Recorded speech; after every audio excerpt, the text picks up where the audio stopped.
There were people approaching to rescue them, as St. Cordelia had mentioned. Both individuals bore the same name and bore a resemblance to each other. Unlike the overly optimistic saint, the other harbored doubts that anyone would arrive to rescue two children trapped amidst a fire unless they intended to meet a fiery demise. They arrived to save them, but no, not them. No, they arrived to save only one. St. Cordelia was adored by all, while Cordelia, a humble orphan sharing the saint's name, faced the grim reality that even resembling the saint wouldn't alter her tragic fate. Orphan Cordelia realized that today marked the saint's sacred ritual to avert the world's destruction. Duke Alessandro von Valencia, head of one of the four main families of the empire, plotted to abduct St. Cordelia to harness her ultimate power. Throughout her life, Cordelia endured comparisons to the saint, and even in her final moments, she perished in the saint's stead. Given Duke Valencia's attempts to manipulate the saint and exploit her powers for his nefarious deeds, Cordelia's sacrifice to die in her place was noble. It was a foretold destiny, as outlined in the book she once read about the future. And this Cordelia, fated to die in place of the saint, is her. Yet she pondered, when and where did she encounter that prophetic book? In the orphanage, Cordelia adjusted her bag, convinced it wouldn't draw attention if worn a certain way. Satisfied, she noted its perfection, containing old clothes salvaged from the dumpster and a piece of bread. Contemplating, she acknowledged that if the book's predictions held true, her misfortune commenced upon encountering the saint, who often volunteered. Determined, she resolved to flee to avoid entanglement in the saint's affairs and with the empire's elite families. Suddenly, a lady's voice pierced the air, calling out Cordelia.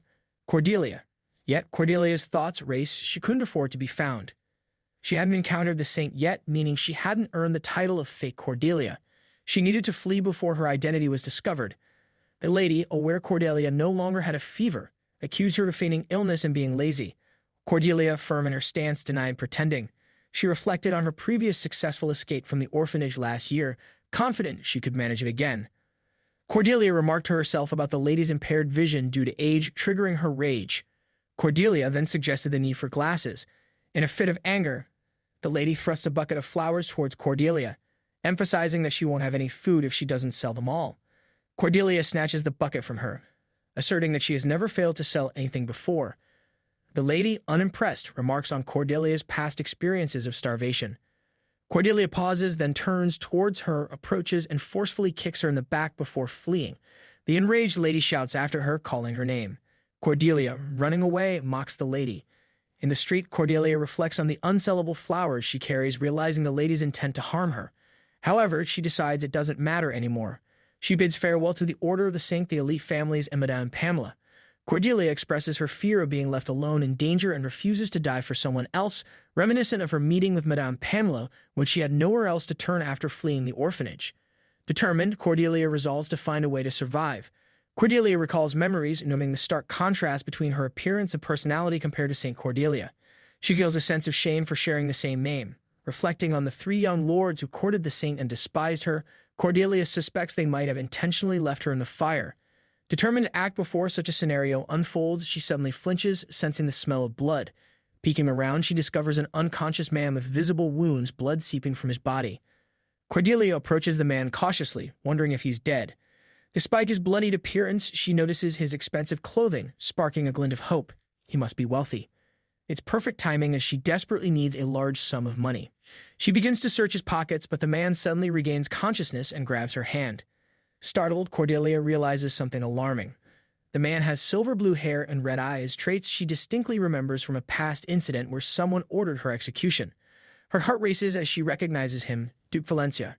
She feels a chill run down her spine at the impossible realization. Duke Valencia here. Cordelia, nervously pondering, questions why Duke Valencia is in a back alley.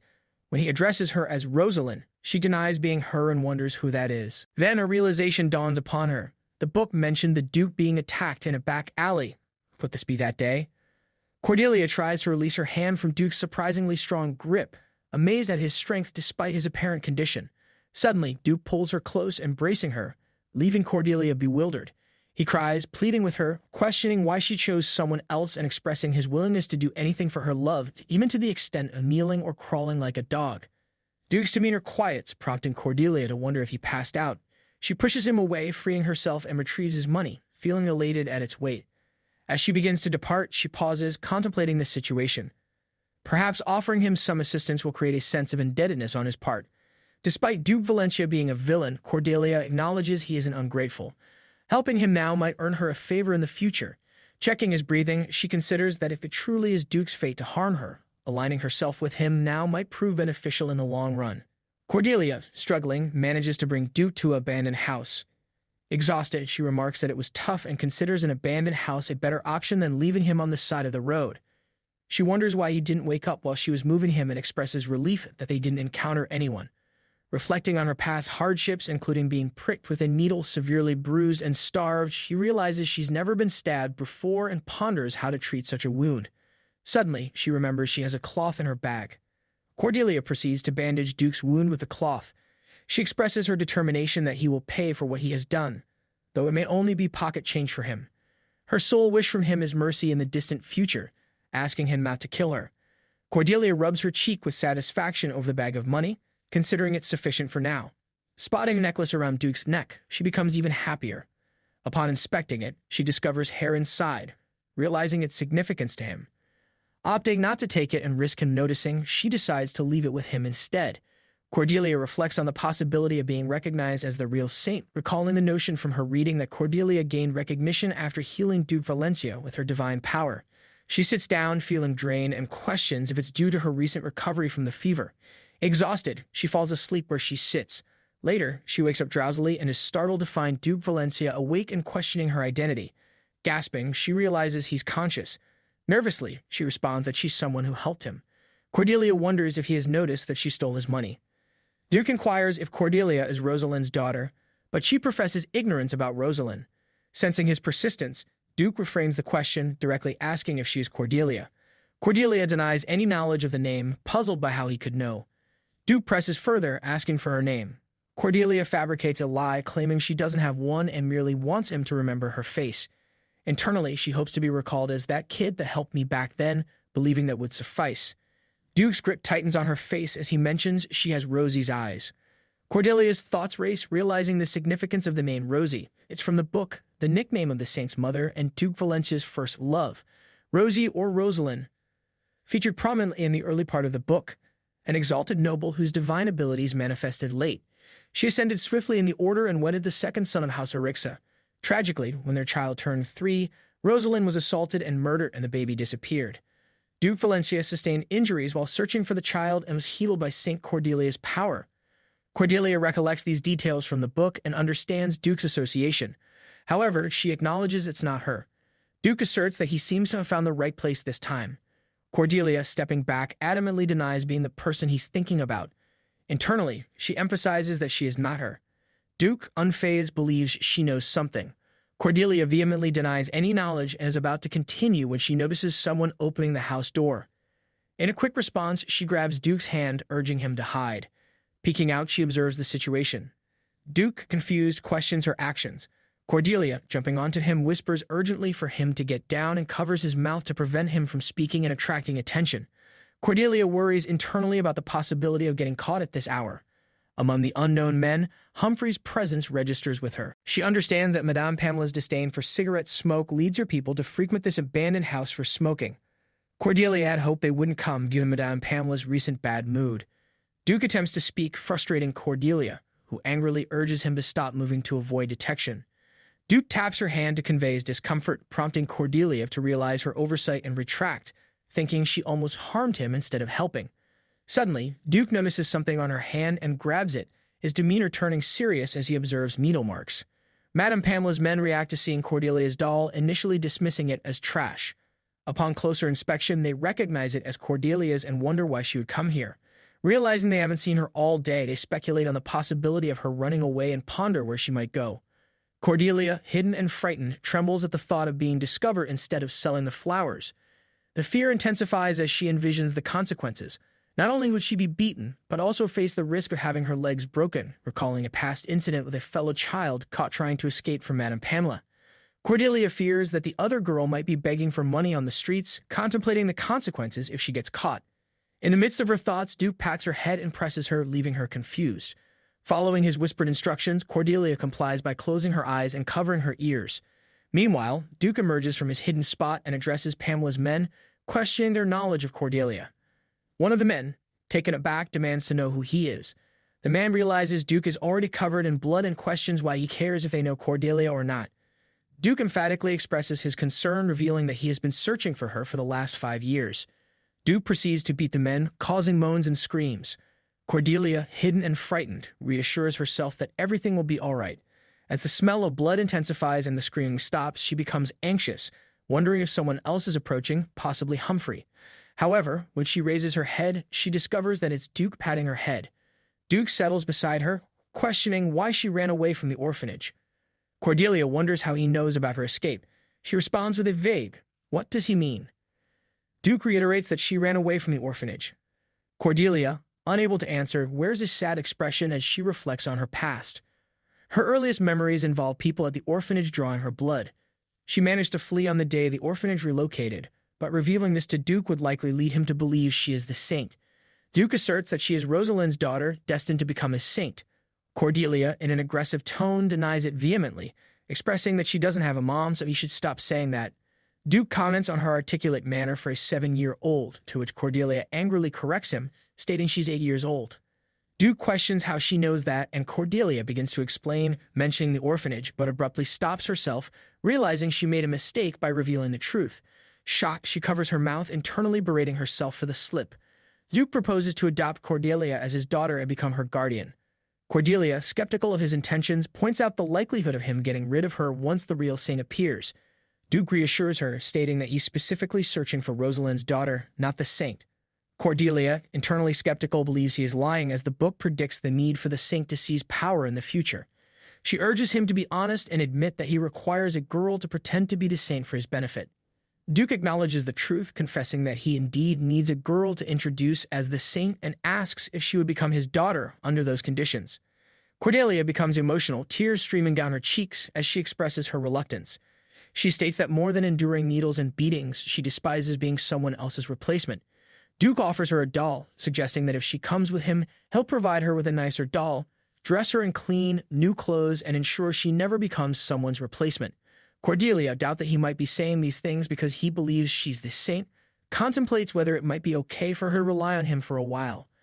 Cordelia inquires if she can have a spot with lots of hay if Duke has a stable at his house. Duke reassures her that she won't need hay as she'll have her own room. Cordelia further requests a soft bed, to which Duke promises a large one where she can run and jump. Cordelia then expresses her desire for warm food instead of leftovers from other people. Duke agrees to fill the table with all the food she wants. Finally, Cordelia questions Duke about his plans if she turns out not to be Rosalind's daughter. She wants to know what he will do if her identity differs from what he expects. Cordelia, acknowledging that she is considered the real saint, reflects on her beauty and the kindness that endeared her to everyone like an angel. In response to Cordelia's concern about her future sibling being prettier and kinder, the Duke dismissively reminds her that regardless of her saintly status, she is undeniably Rosalind's daughter and advises her not to overthink with her little brain. Doubtful, Cordelia questions his certainty, to which the Duke confidently asserts that he has never been wrong, and if there were a rare chance of a mistake, it would be his responsibility, not hers. Cordelia, momentarily drawn to the Duke's presence, quickly gathers herself and shakes her head, catching the Duke's attention. He questions her actions, and Cordelia responds, stating her intention to remain composed and think logically. The Duke, skeptical of her understanding of logic, ponders her capability. Cordelia then confronts him directly, asking if he is her biological father, though she already knows he isn't. The Duke responds, revealing that her biological father is currently missing and he is merely fulfilling Rosalind's instructions. Cordelia questioned how he knew her mother. The Duke turned his face away, gritting his lips, and hesitated before admitting they were best friends. Cordelia, unconvinced due to his earlier display of emotion when mentioning Rosalind, believed he still harbored feelings for her. She then requested a promise from him, asking that even if he discovered she was neither the saint nor Rosalind's daughter, he wouldn't harm her. This request puzzled him, prompting Duke to contemplate her intentions. Despite her fearful expression, he extended his hand towards her and introduced himself as Alessandro von Valencia, swearing on the Valencia name that he wouldn't harm her. Cordelia extended her hand towards the Duke's, falsely claiming she didn't have a name and would inform him when she acquired one. Upon hearing this, the Duke withdrew his hand, emphasizing the necessity of a name for the adoption process. Cordelia, taken aback, worried about not being adopted. The Duke reassured her that she only needed a new name and expressed his intent to give her one to mark her becoming his daughter. Despite his offer, Cordelia rejected the name Cordelia, prompting the Duke to promise not to call her by that name. Suddenly, Cordelia noticed the Duke's bleeding hand. She panicked when she realized she had no spare clothes. The Duke covered her eyes, surprising her, and lifted her up, causing her to question his actions. He commented on her scent, likening it to a rose, while Cordelia could only smell blood. In that moment, he decided to name her Rosaria. She pondered over the name Rosaria momentarily. Just as she began to express her liking for it, coins suddenly spilled from her, stolen from the Duke. The Duke, noticing the coins, looked puzzled. Panic surged within her as she debated whether to flee, considering the Duke's injury. However, she noticed his bleeding head and exclaimed in alarm. The Duke, genuinely surprised, questioned how he got injured, while she grew increasingly anxious. Her heart raced as she realized he might have been hurt while she was dragging him, fearing the consequences if he discovered the truth. Duke expressed gratitude towards Rosaria, who initially denied her involvement. Confused, she asked what he was thanking her for. The Duke acknowledged her assistance and assured her he wasn't angry, emphasizing that recognizing her wrongdoing was sufficient. Surprised, Rosaria insisted on keeping the gold coins, but the Duke reminded her of the Valencia family's principles, instructing her to remember them now that she was of Valencia. Hearing this, Rosaria found it ironic, recalling his words when he was unconscious. "If you tell me to kneel, I'll kneel. If you tell me to crawl like a dog, I will." She concluded that he was a liar. In the night, they journeyed homeward, with Rosaria dozing in the carriage. The Duke gently settled her on his lap, patting her affectionately. After a while, the driver announced their arrival. The Duke stepped out of the carriage with Rosaria in his arms, who protested, annoyed by being carried. She insisted that 8-year-olds could walk on their own. The Duke reassured her, promising to let her down once they were inside. As they approached the palace, Rosaria marveled at the sight, exclaiming, "Wow." Suddenly, someone approached the Duke, questioning his whereabouts. He explained that he had been searching for something. The man expressed shock, questioning why he had gone to search himself and why he was covered in blood, suggesting they could have found it for him instead. The Duke dismissed his nagging and instructed him to wash up Rosaria and give her whatever food she desired. The man, looking at Rosaria, turned to the Duke, inquiring about her presence. The Duke scolded the man, cautioning him not to treat Rosaria poorly and asserting that she was his daughter. The man, shocked by the revelation of the Duke having a daughter, questioned who the mother was and speculated about his prolonged refusal to marry.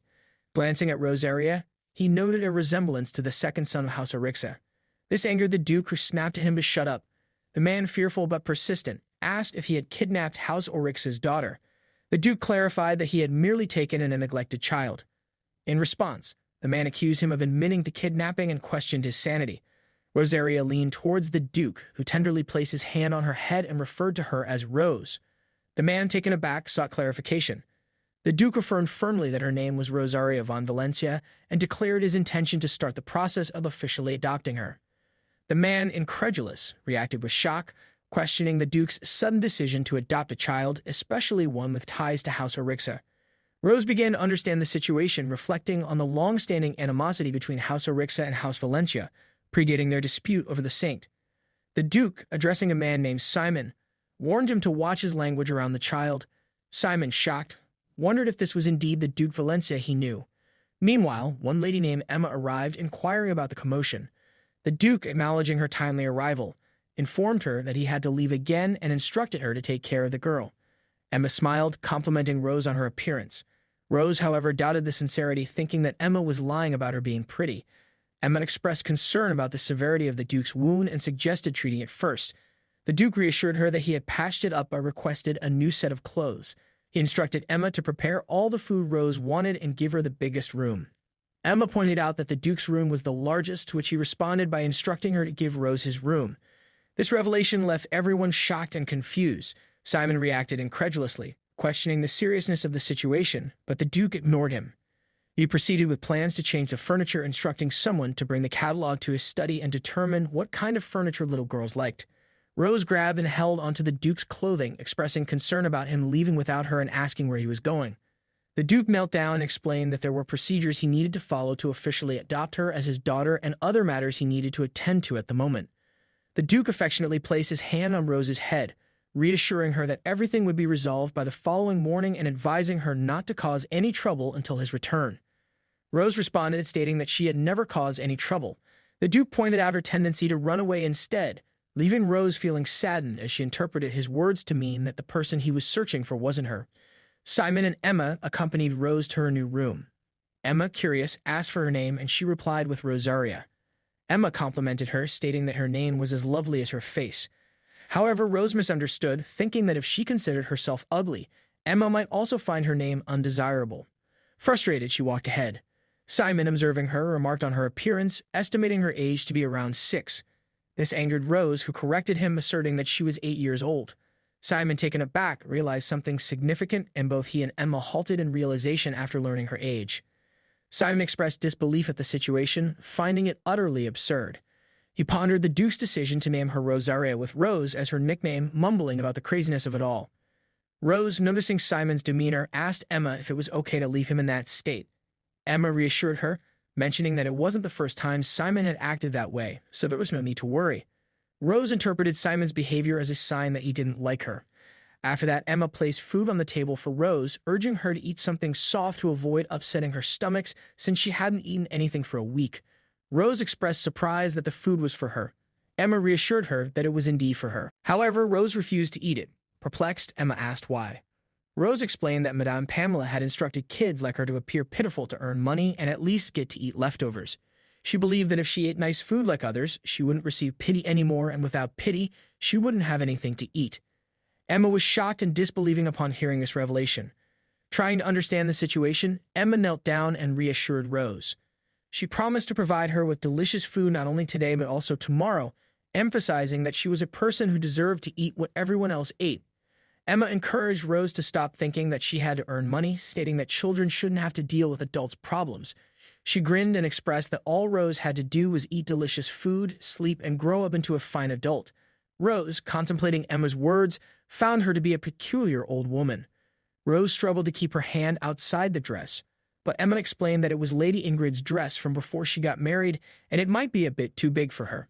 Emma expressed regret, wishing she had kept Lady Ingrid's dresses from when she was younger if she had known something like this would happen. She added that Lord Julian would have liked it as a reminder of his mother. Rose, contemplating Emma's words, deduced that Ingrid was the name of the Duke's older sister.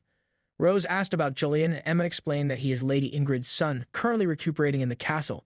She advised Rose not to be too surprised if she ran into him. Rose, unfazed, questioned why she would be surprised. Emma disclosed that Lord Julian had a terrible curse, emphasizing that Rose shouldn't be too shocked even if she encountered him. Rose simply responded with a firm, "Got it." Rose contemplated the family dynamics, realizing that Duke Valentia's older sister, Ingrid, was the mother of the second prince, Julian. She recalled that after Ingrid's passing, the emperor made another woman the empress, who had a child out of wedlock with him, crowned as the first prince and the rightful heir to the throne. Reflecting further, Rose remembered reading about the first prince's affection for St. Cordelia. However, she noted the coldness Julian exhibited toward Cordelia, even after she lifted the curse. Rose concluded that there was no reason for them to meet. Rose marveled at her new room, expressing disbelief that it was really hers. Emma reassured her that the room still needed a lot of work, but Rose insisted that it was more than enough. As Rose lay down on the bed, Emma pulled the blanket over her and encouraged her to rest, wishing her sweet dreams and kissing her forehead affectionately. Surprised by the gesture, Rose asked what Emma had just done. Emma explained that it was a spell to help her have sweet dreams. In return, Rose kissed Emma on the cheek, wishing her sweet dreams as well. Emma expressed gratitude, and Rose, lying on the bed, wondered if it was really okay for her to stay there. The next day, Rose happily rolled and turned on her bed, expressing her love for its softness. However, her joy turned into startlement as she noticed something, prompting her to scream loudly. The Duke, hearing her scream, rushed to her, and a scared Rose quickly scrambled to him and hugged him. Confused, the Duke asked what happened, and Rose, still frightened, exclaimed about seeing a head in her room. Emma explained that she was wondering where Rose had run off to and that it seemed she was looking for the Duke. Simon chimed in, mentioning the possibility that Rose meant the taxidermied horse in the Duke's room. Duke clarified to Simon that the room was no longer his. Simon acknowledged the change. Rose, intrigued, asked about taxidermy. The Duke explained that taxidermy involved making dead animals appear alive instead of burying them. Confused, Rose questioned why something like that would be in a sleeping area. The Duke explained that it served as a reminder of the promise to destroy everything except the head of the family, symbolized by a white horse. Emma expressed concern about Rose's young age to hear such information. However, the Duke believed that since Rose asked the question, he should provide an answer. The Duke explained to Rose that House Orixa, symbolized by a white horse, was considered a righteous family operating in the light, while House Valentia took on a darker role, engaging in illegal activities in the shadows. Consequently, the two families could never reconcile their differences. Rose contemplated this information, realizing that Simon's dislike towards her might stem from his assumption that she belonged to House Orixa. However, she understood that House Orixa wasn't the only family with silver hair, and she remained unaware of her own parentage. Rose realized that all that was written about her in the book was that she was an orphan from the same town as St. Cordelia. Her silver hair wasn't necessarily indicative of Orixa blood. Rather, it was a marker for the day she was supposed to be kidnapped instead of St. Cordelia. While happily eating bread, Rose declared it to be so good that it was the only thing she would call bread from now on, considering everything she had eaten before as trash. The servants expressed disbelief at the Duke letting the child sit on his lap. The Duke, curious, asked if the bread was really that good, and Rose enthusiastically confirmed, stating that it was better than the trash she used to eat. The Duke suggested she could just say it was delicious and thought that she must have learned to talk while living on the streets. The Duke mentioned that he would find Rose a teacher, explaining that a teacher is someone who teaches things she doesn't know, and if there's anything she wants to learn, the teacher will help her. Rose, concerned about money, asked if it was all right since she did make a lot. The Duke, taken aback, questioned her talking about money in front of him. Rose responded that the more money one has, the better. The Duke emphasized that he wasn't so poor that he needed a child to help him out, and right now, what she needed to do was not make money, but learn to hold a spoon and fork to enjoy the meal. The Duke recalled Emma's words about Rose not having eaten anything for a week due to insufficient money to buy food. This angered him, prompting him to instruct Simon to have Arthur wipe out all the worms they caught the day before. Simon acknowledged the command. Rose, puzzled by the mention of worms, wondered about them. She remembered that after breakfast she and Emma had discussed decorating her bedroom together. Emma showed Rose a furniture catalog and asked which one she liked. Rose declared that she liked the color gold, secretly thinking that if she chose gold furniture, she could sell it for money. The grand project to redecorate Rose's room started immediately, and after seeing her the new design room, Rose felt happy with the changes. One night, Rose reflected on her situation, relieved that St. Cordelia hadn't appeared yet, but she believed that eventually she would. According to the book, Duke Valencia wasn't supposed to meet her that day but St. Cordelia. This thought led her to steal gold items from her room, believing she needed to save money for an uncertain future. However, a memory surfaced of the Duke telling her that acknowledging wrongdoing was enough. Rose paused, realizing the conflict within herself. Despite this, she felt she had no choice but to continue stealing to survive, convinced that someone like the Duke, who seemed to have everything he needed, would never understand her struggles. After gathering every gold item from her room, Rose decided to explore the castle. Roaming outside, she realized it was too dark. Contemplating the use of a candle but fearing it would attract attention. Suddenly, she caught the scent of blood and heard footsteps. Turning to see, she found Red-Eye, a boy holding a sword and blood stains on his clothes. Scared and unable to move, Rose wondered who he was and panicked, feeling paralyzed with fear and on the verge of tears. The boy grabbed Rose's hand and pressed his sword against her neck, wearing an evil smile. He asked her what kind of sound she would make if he cut her in half right then. Terrified, Rose thought to herself that the boy was insane, completely crazy. She observed a snake tattoo around his neck and was surprised to see the tattoo move. Realizing it was a moving snake tattoo, she made a connection about the person. However, her hungry stomach growled at that moment, causing her embarrassment. The boy dropped his sword, frustrated, and fell down. Shocked, Rose wondered what to do, considering calling Emma. However, she heard the Duke's voice calling her name and ran toward him. The Duke questioned Rose angrily, asking if she was hurt and why she was outside at that hour. Rose hesitated but managed to reply that she couldn't sleep, so she went out for a walk. She then questioned why the Duke was there. He explained that she wasn't in her room, so he was looking for her and warned her not to disappear like that again. Rose realized he was worried because he thought she was St. Cordelia, which made her sad. However, she pointed out the boy and asked the Duke if they should do something about him first. Before she could finish, her stomach growled due to hunger, causing her embarrassment. After returning inside, Rose happily ate bread while the Duke watched her contentedly. She exclaimed, "It's like I'm eating a cloud." This reminded the Duke of Rosalind's words about cream puffs, likening them to clouds. He remarked to Rose that Rosalind used to say the same thing, suggesting the similarity between Rose and her mother. However, Rose internally acknowledged that Rosalind wasn't her mother. She then inquired about Julian's well-being. The Duke assured her that Julian was fine but expressed confusion about why he was in the main castle instead of the annex, promising to ensure it wouldn't happen again.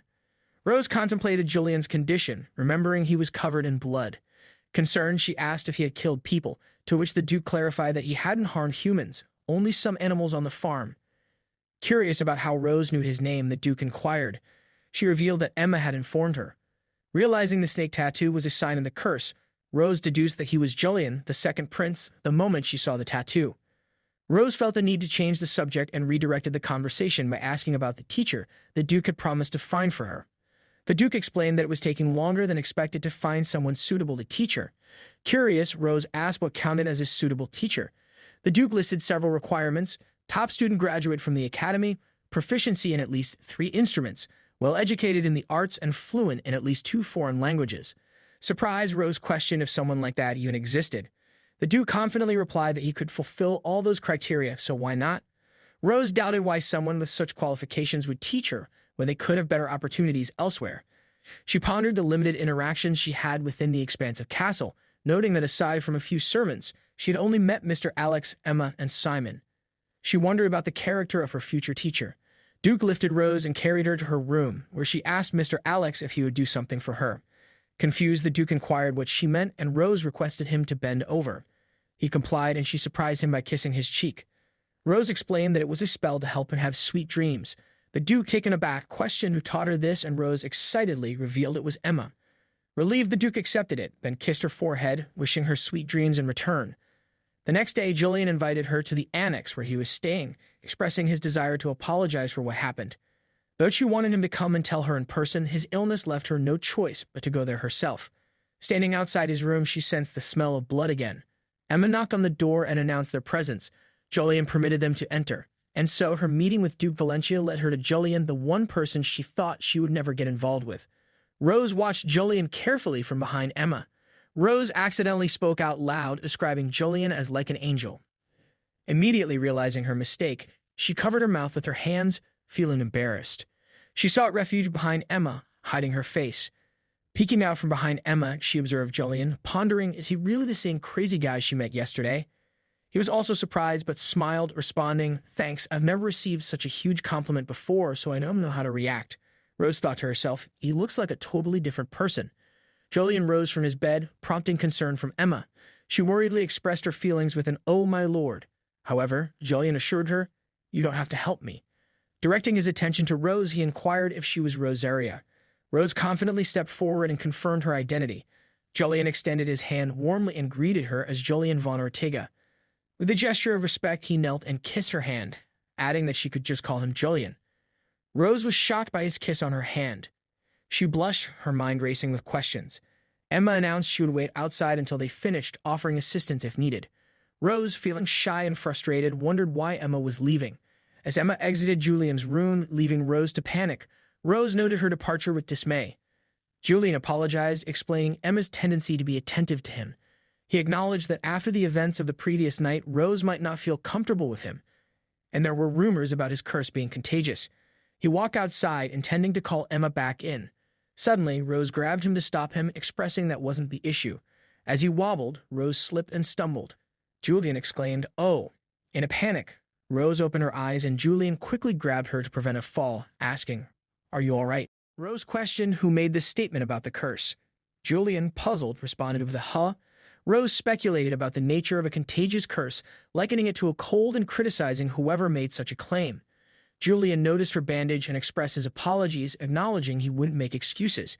Despite their pending cousin relationship through adoption, he extended his hand to help her up from the floor, expressing his desire for them to get along and his commitment to not harm her again. Rose declined his hand, stating she didn't need it, fearing they might fall again.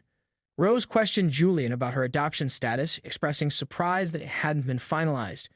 Julian informed her that the Emperor had denied the Duke's request, but assured her that everything would eventually work out. Saddened, Rose thought to herself, realizing that despite her earlier belief, she was still not officially Rosaria von Valencia. Rose excitedly lifted her sleeve and asked if she would also have the snake now. Julian, puzzled, asked, what? Rose pointed out that there was no snake, emphasizing that if anyone claimed his curse was contagious again, he should just cough in their faces.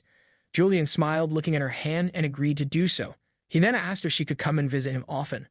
Rose refused, explaining that if she made a promise like that, he would wait for her all day since he had no friends, suggesting he should visit her instead. With a goodbye, Rose announced she was leaving.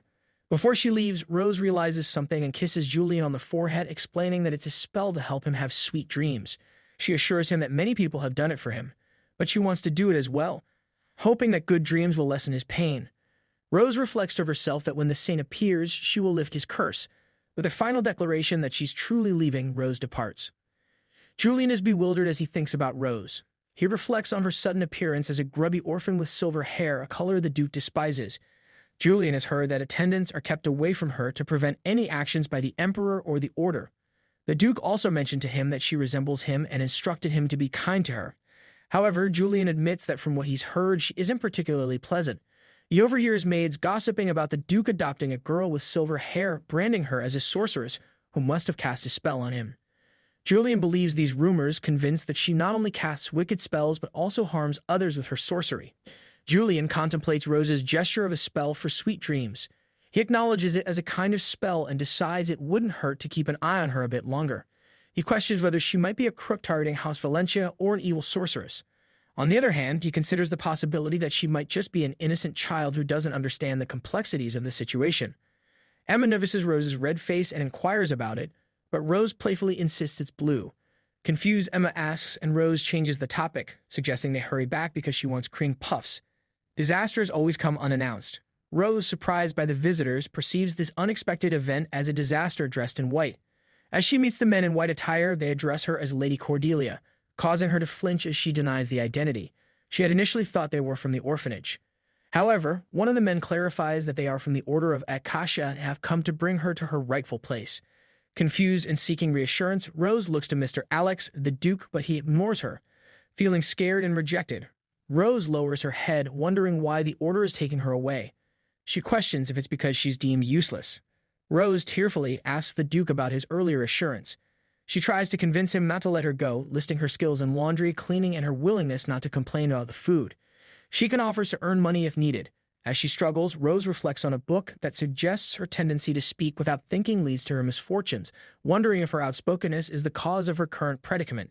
She resolves to stay quiet if that's what the Duke wants, crying out loud in desperation, pleading with him not to abandon her. The Duke reiterates his previous statement, reminding Rose that the Valencias never lower their heads in any situation. Rose is struck by his acknowledgement of her as a Valencia. She hugs him, sniffing, and recalls his words about never bending from their previous conversation. The Duke then addresses the men in white attire, questioning if they have anything else to say. Rose ponders their presence, feeling uncertain about their intentions.